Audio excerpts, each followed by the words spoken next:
오늘은 이사야 26장 11절에서 21절까지 말씀 묵상하겠습니다. 26장 11절에서 21절까지 인간의 절망과 부활의 소망.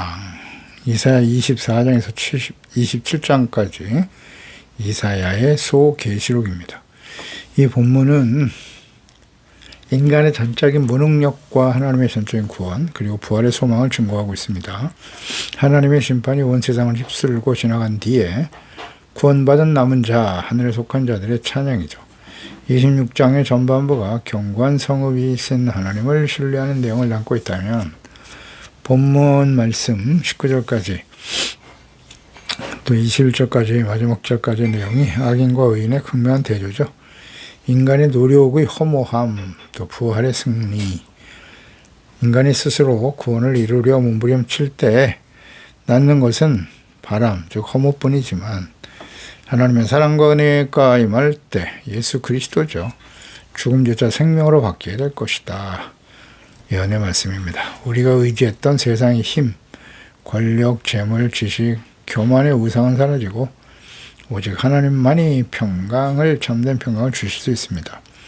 11절에 여호와여 주의 손이 높이 들지라도 그들이 보지 아니하오나 백성을 위하시는 주의 열성을 보면 그랬어요. 부끄러워할 것이라 불이 주의 대적들을 살을 것이다. 여호와의 손이 높이 든다. 높이 들린 손은 이 하나님의 손은 악한 자들에 대한 하나님의 심판으로 나타날 것이고요. 악인들은 주의 높이 들린 손, 즉 임박한 심판이 그들의 머리 위에 준비되어 있음에도 보지 못하죠. 듣지 못하고 깨닫지 못합니다. 영적인 무지와 무관심, 무감각이죠. 백성을 위하시는 하나님의 열성, 이것은 하나님의 나라와 언약의 백성, 이스라엘의 회복을 위한 하나님의 열정이죠. 불이 주의 대적들을 살을 것이다. 교만한 대적을 소멸하시는 하나님의 진노하심이죠. 신명기 32장 22절에 보면 그러므로 내 분노의 불이 그랬어요. 불은 언제나 하나님의 심판이죠. 일어나서 스월의 깊은 곳까지 불사르며 땅과 그 소산을 삼키며 산들의 터도 불타게 하는 도다 그랬어요. 악인은 하나님의 경고와 심판의 말씀을 듣고 보면서도 고의적으로 그것을 무시하고 자연적인 현상이나 우연으로 치부하고 말죠. 그러나 하나님은 당신의 백성을 향한 열성을 가지고 계십니다. 이 열성은 자기 백성을 보호하기 위한 원수들을 기필코 소멸하시는 하나님의 신실함과 공의로 나타납니다. 결국 악인은 하나님의 백성이 구원받는 것을 보며 수치를 당하게 되고 그들을 위해 예비된 불, 하나님의 진노의 심판이 대적들을 삼킬 것입니다. 세상은 교회가 무너지고 성도가 실패할 것이다 라고 조롱하지만 하나님께서는 악하고 교만한 자들, 하나님과 그리스도와 구원을 거부하는 자들을 심판하시기 위해 손을 거두지 않을 것이며 회개하고 믿고 순종하는 겸손한 자들에게는 구원의 손을 펴고 계십니다. 하나님의 열심히 말씀하신 바를 반드시 이루실 것임을 확신하며 악한 자들의 형통을 부러워하거나 원망 불평할 필요도 없습니다. 소망 가운데 인내하면서 연단을 통해서 거룩하고 경건한 주의 자녀답게 살아가는 일에 깨어 있어야 하는 것입니다. 12절 여호와여 주께서 우리를 위하여 평강을 베푸시오리니 주께서 우리의 모든 일도 우리를 위하여 이루심이니이다. 주께서 우리를 위해서 하시는 모든 일, 평강. 자, 우리는 하나님의 택하심을 받아 언약의 백성, 예수 그리스도를 믿고 구원받은 하나님의 자녀들이죠.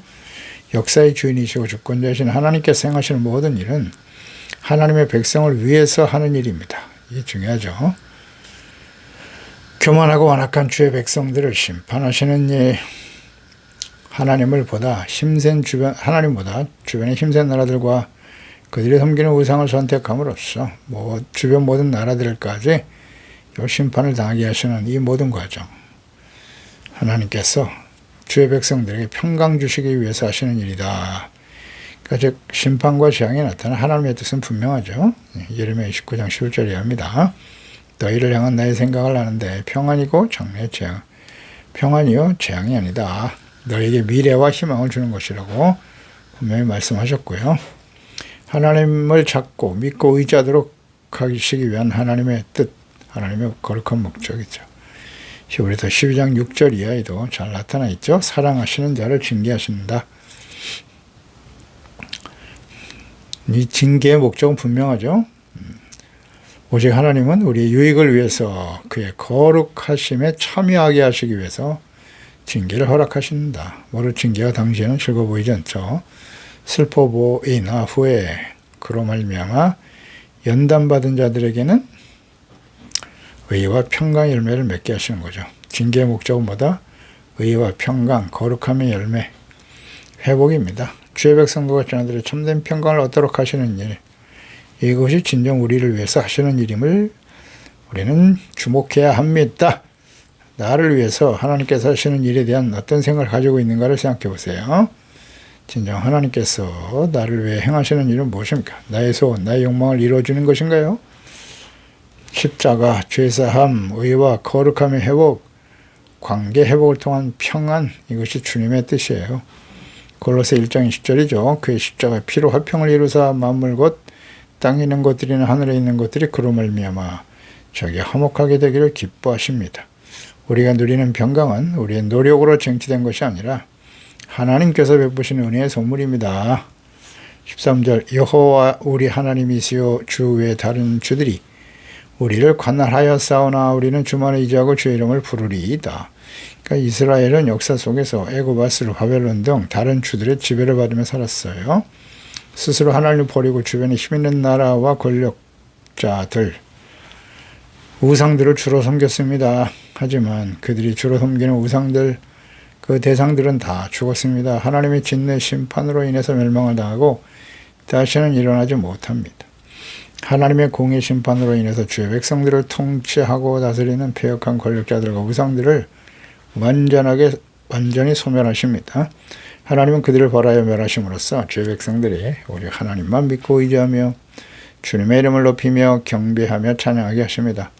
눈에 보이는 힘을 가진 세상의 권력자들과 우상들은 영원할 것 같지만 하나님 앞에서는 아침 안개와 같이 잠시 있다가 사라질 것이고 오직 하나님의 통치하심을 받는 하나님의 나라, 거룩한 백성들만이 영원한 것입니다. 우리가 하나님보다 더 믿고 의지하는 다른 주인들은 무엇입니까?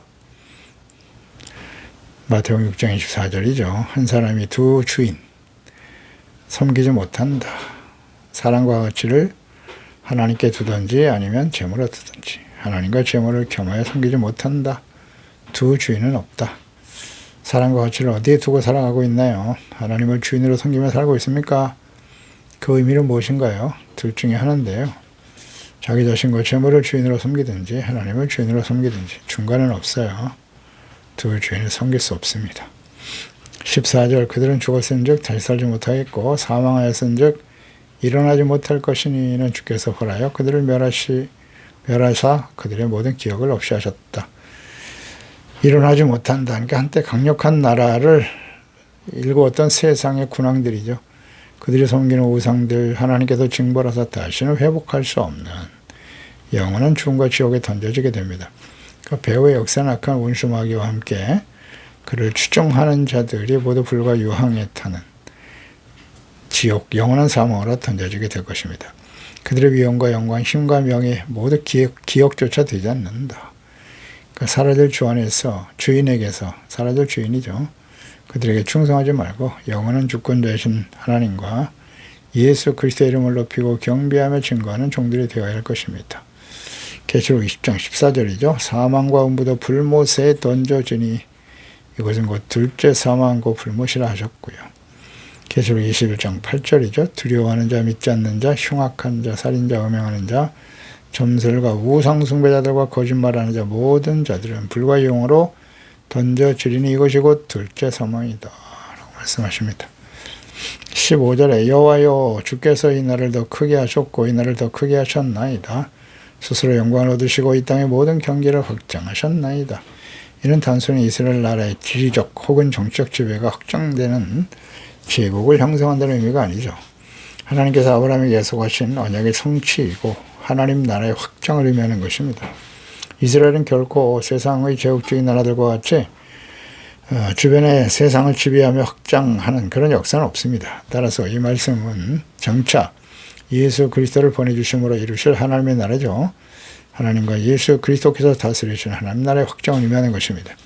주목할 것은 하나님 나라의 확장의 주체는 사람들과 특정한 집단이 아니에요. 주께서 하셨고 그랬습니다. 주님이 하시는 겁니다. 목적은 하나님 스스로의 영광을 얻으시기 위함이다. 인간의 제국은 인간의 영광을 위해 넓혀가지만 하나님의 나라는 하나님의 영광을 위해 하나님이 직접 확장해 가십니다. 오늘날 교회와 교인들 또 교회 부흥은 목사 개인 혹은 목사의 교회의 지경이 넓어지는 야망을 위한 것이 되어서 안 됩니다. 그것은 오직 하나님의 영광을 드러내기 위한 방편이어야 하고 인위적인 노력과 능력으로 되는 것이 아니라 하나님께서 하시는 일임을 주목해야 합니다. 그러니까 교세를 확장하는 것이 교회와 목사의 목적이며 개인 역량에 달려있는 것처럼 여기는 일, 큰 교회 목사를 대단한 능력과 역량을 가진 자로 단지 우상과 같이 추종하거나 군림하는 일은 매우 어리석고 위험한 일입니다. 개인 우상화 혹은 교회 우상화가 되기도 하죠. 이 모든 것은 주님께서 하신 일입니다. 대부분 대형 교회들은 시작은 순수했지만 결국 교세가 확정되고 재정이 늘어나고 명예를 얻게 되면 대부분 과거 솔로몬과 같이 교만하고 부패하죠. 초심, 첫사랑을 잃어버리게 돼 있어요. 그래서 스스로의 영광을 추구하려고 하는 하나님의 영광이 아닌 추구하려고 하는 자들로 변질되는 것이죠. 그래서 이러한 공동체와 교인들은 반드시 하나님의 진노하심 앞에 서게 될 것입니다. 16절 여호와여 그들의 환난 중에 주를 앙모하여 싸우며 주의 징벌이 그들에게 임할 때에 그들이 간절히 주께 기도하였나이다. 주의 백성들이 환난을 만날 때 오직 주님을 앙모하며 믿고 의지하게 된다는 것입니다. 하나님의 택하심과 언약에 참여한 하나님의 자녀들은 대부분 교만하죠. 그래서 하나님을 떠나 죄악된 길을 가게 됩니다. 이를 바로잡고 의와 평강을 얻도록 하시기 위해서 주시는 환난과 연단, 징계 앞에서 주의 백성과 자녀들은 비로소 자신들의 무력함과 허무함을 깨닫게 되죠. 그래서 구원의 하나님을 소망하며 믿고 의지하는 겸손한 자가 되어 하나님의 도우심을 구하게 됩니다. 이것이 환난과 시련과 위기를 만나게 하시는 하나님의 뜻이죠. 하나님의 거룩한 목적입니다. 신명기 8장 2절 이하죠. 여호와께서 이 40년 동안에 내게 광야길을 걷게 하신 것을 기억하라. 이는 너를 낮추시고 시험하시는 거예요. 어떤 시험일까요? 내 마음이 어떠한지, 명령을 지키는지 지키지 아니하는지를 보시겠다는 거죠. 낮추고 줄이게 하신 것도 또한 만나를 내게 먹게 하신 것은 사람이 떡으로만 사는 것이 아니라 여호와 입에서 나오는 모든 말씀으로 사는 줄을 내게 알게 하려 하심이니라. 아멘입니다. 말씀에 대한 순종의 여부를 시험하신다. 광야 40년의 시간에 담겨진 하나님의 뜻, 낮추시며 겸손, 너를 시험하신다. 하나님을 경외하는 자 여부를 시험하신다는 것 항상 생각해야 합니다. 만나 사람이 떡이 아닌 하나님의 말씀을 듣고 순종하는 의와 거룩한 주의 백성, 하나님을 경외하는 자로 살아가게 하시려고 하는 광야에 나타난 하나님의 뜻과 목적을 잘 알고 있어야 합니다. 이것은 우리 인생 전반에 걸쳐서 일어나는 일이죠. 전도서 12장 8절 이하에 전도자가 이르되 헛되고 떼다 모든 것이 헛되다 떼하더라 또 이것들로부터 경계를 받아라. 많은 책들을 짓는 것은 끝없이 많이 공부하는 것은 몸을 피곤하게 한다. 이래 교훈을 다 들었으니 하나님을 경외하라. 그의 명령을 지킬 것이다. 이것이 사람의 본분이다 라고 말씀하시죠. 하나님은 모든 행위와 모든 은밀한 인을 선악간에 심판하실 것이다. 그렇습니다. 하나님이 없이 살아가는, 자신의 욕망을 따라 살아가는 것은 헛되고 헛된 일이에요. 공부를 하고 지식을 쌓고 부와 재물 명예를 얻는다 할지라도 그것이 하나님의 영광에 맞춰져 있지 않다면, 목적 자체가 거룩함을 상실하는 일이라면 다 헛된 일입니다. 17절에 여호와여 잉태한 여인이 산기가 임박하여 상고를 겪으며 부르짖은 같이 우리가 주 앞에서 그와 같으니이다. 우리가 잉태하고 상고를 당하였을지라도 바람을 낳은 것 같아서 땅에 구원을 베푸지 못하였고 세계의 거민을 출산하지 못하였나이다. 그러니까 선지자 당시에 이스라엘이 직면한 현실의 어려움이 또 부르짖음으로 극대화된 임산부의 고통으로 비유되고 있네요. 호세아서 13장 13절에도 해산하는 여인의 어려움이 그에게 말이라. 그는 지 없는 자식이로다. 해산할 때가 되어도 그가 나오지 못하느니라. 이런 극한 상황 속에서도 임산부가 견뎌낼 수 있는 이유는 딱 한 가지죠. 이 고통의 때가 지나면 소망했던 귀하고 아름다운 생명의 탄생을 볼 수 있다는 기대감과 소망이 기쁨이 있기 때문입니다. 그래서 하나님의 자녀들도 환난과 시련을 당할 때 기뻐할 수 있는 이유는 분명하죠. 로마서 5장 3절에 나와 있는 것처럼 인내와 연단의 과정을 거쳐서 하나님의 소망을 이루는 과정이기 때문입니다. 하나님의 뜻은 나는 너의 하나님이 되고 너희는 내 백성이 내 아들들이 되는 거예요. 그래서 해산하는 여인이 고통 속에 몸부림치며 애를 썼는데 낳은 것이 아이가 아니라 바람이었다. 허망한 일이죠. 바람을 낳았다. 험한 결과를 낳았다는 거잖아요. 이는 언약의 백성 이스라엘을 세우신 목적과 사명과 기대, 오랫동안 시련과 환난과 징계를 통해서 인내하시며 기대하셨는데 결국 바람을 낳은 것 같은 허망함을 주고 말았다는 거죠. 이스라엘 백성들이. 그래서 이사야서 5장 2절에 땅을 파서 돌을 제하고 극상품 포도나무를 심었는데 그 중에 망대를 세웠고 그 안에 술틀을 밭도다. 좋은 포도 맺기를 바랬더니 들포도를 맺었다는 거죠. 허망하죠. 결과가.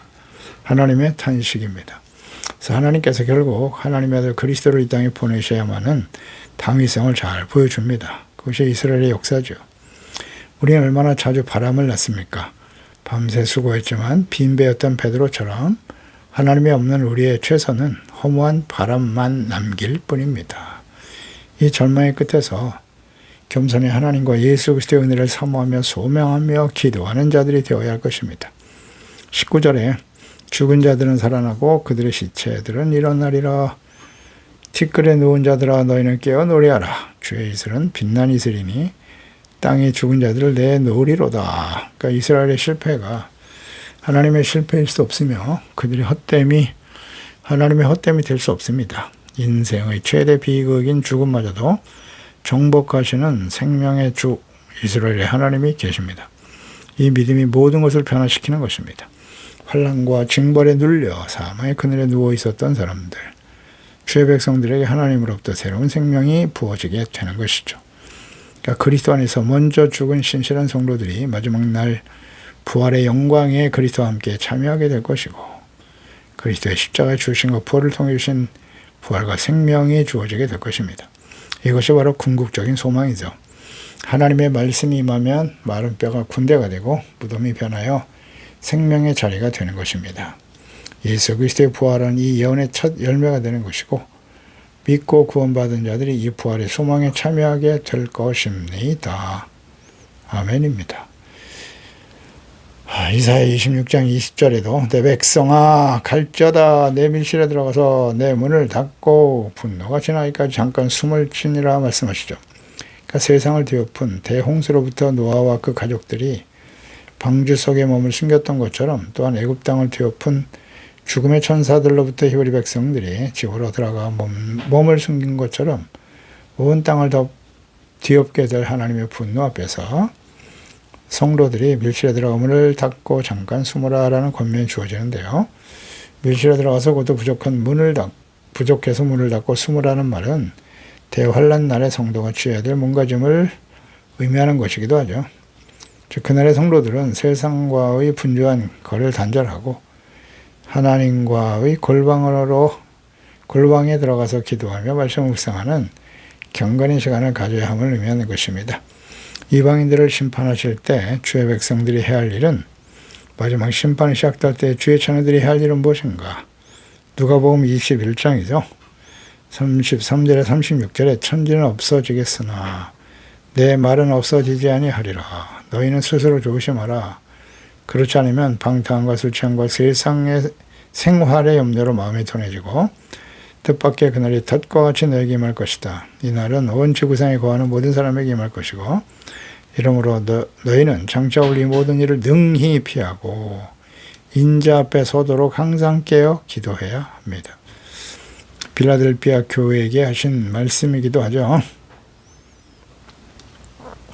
빌라델피아 교회 주신 말씀은 계시록 3장 10절이네요. 내가 나의 인내의 말씀을 지켰은즉 내가 또한 너를 지켜 시험의 때를 면하게 해줄 것이다 라는 말씀. 이는 장차 온 세상에 만의 땅에 거하는 자들을 시험할 때라고 하십니다. 너를 지켜 시험의 때를 면하게 해주신다. 어떤 사람에게 인내의 말씀을 지키는 자에게. 21절에 보라 여호와께서 그의 처소에서 나오사 땅의 거민의 죄악을 벌하실 것이다. 땅에 그 위에 젖었던 피를 드러내고 그 살해당한 자를 다시 덮지 않을 것이다. 이는 당시 패역한 죄 백성들과 이방인들까지 모두를 심판하시는 하나님의 공의의 실현을 의미하고 궁극적으로는 요한계시록에 하나님과 그리스도를 거부한 이 땅의 모든 거민들에 대한 하나님의 진노의 심판을 의미하는 것이기도 하죠. 계시록 14장 17절에 또 다른 천사가 하늘에 있는 성전에서 나오는데 성전에서 나오잖아요. 그의 처소에서 나오사 그랬으니까요. 성전에 나와서 역시 예리한 낫을 가지고 심판하시더라. 계시록 16장 1절에도 또 내가 들으니 성전에서 큰 음성이 나서 7 천사에게 말하되 너희는 가서 하나님의 진노 7 대접을 땅에 쏟아라. 성전에서 나오시잖아요. 이 말씀이 그대로 예언의 말씀으로 이루어지게 되는 것입니다. 그 위에 잦았던 피를 드러내고 살해당한 자를 다시는 덮지 아니하리라 말씀하시네요. 그러니까 무지한 자들의 피를 땅이 일순간에 토해낸다는 뜻인데 이것은 땅을 붉게 물들였던 의인들의 피가 순교자들에 의한 피 흘림이죠. 이 복수를 호소하며 일제히 부르짖게 될 것이다 라는 말씀인데요. 이 말씀은 요한계시록으로 연결되죠. 6장 10절에 큰 소리로 불러 이르되 거룩하고 참되신 대주제여 땅에 거하는 자들을 심판하여 우리의 피를 갚아주지 아니하시기를 어느 때까지 하시려 하나이까 라는 부르짖음과 연결이 됩니다. 그렇습니다. 하나님의 이 이사야를 통해서 주신 예언의 말씀은 이스라엘의 역사 속에 그대로 실현되었고요. 이제 궁극적으로 예수 그리스도의 초림과 마지막 재림 요한계시록의 심판을 통해서 성취될 것입니다. 기도하겠습니다. 하나님 아버지, 오늘도 주님의 말씀을 묵상하면서 하나님께서는 그리스도를 이 땅에 보내시기 훨씬 이전에 이스라엘의 부패와 타락의 모습을 보면서 하나님께서 물론 이스라엘 백성들을 심판하시고 연단하시고 거룩한 주의 자녀로 회복시켜 주실 계획과 뜻을 전하여 기록하여 남겨주셨고 그대로 실현하셨습니다. 그러나 역사 속에서 우리가 성경을 통해서 확인할 수 있는 바와 같이 죄 백성들이 이와 같은 일들을 경험하면서도 전혀 교훈 얻지 못한다는 거죠. 하나님의 아들 예수 그리스도를 보내셨으나 그들은 예수님을 결코 하나님의 아들 그리스도로 인정하지 않았고요. 십자가에 못 박아 버렸습니다. 2000년이 지난 지금까지도 이스라엘 나라를 회복시켜 주셨음에도 불구하고 하나님과 그리스도를 예수께서 그리스도이심을 인정하지 않고 있습니다. 이러한 패역하고 교만하고 어리석은 자들이 어떤 결과를 맞이하게 될 것인가 말씀을 통해서 우리가 잘 깨닫게 하여 주시고 하나님 앞에 늘 겸손해야죠. 하나님의 말씀을 듣고 늘 겸손하여 자기를 낮추고 하나님의 우리에게 여러 가지 시련과 어려움들 또 징계와 책망을 하시는 이유는 하나님의 말씀을 듣고 지켜 순종하는 거룩한 주의 백성이 되라는 뜻이겠죠. 그래서 주님 오시는 그날까지 선한 것을 분별하고 흠이 없는 진실하여 거룩함으로 깨어 준비되어져 영광스러운 모습으로 주님을 맞이할 수 있는 지혜로운 주의 자녀들이 되게 해주세요. 예수님의 이름으로 기도드리옵나이다. 아멘.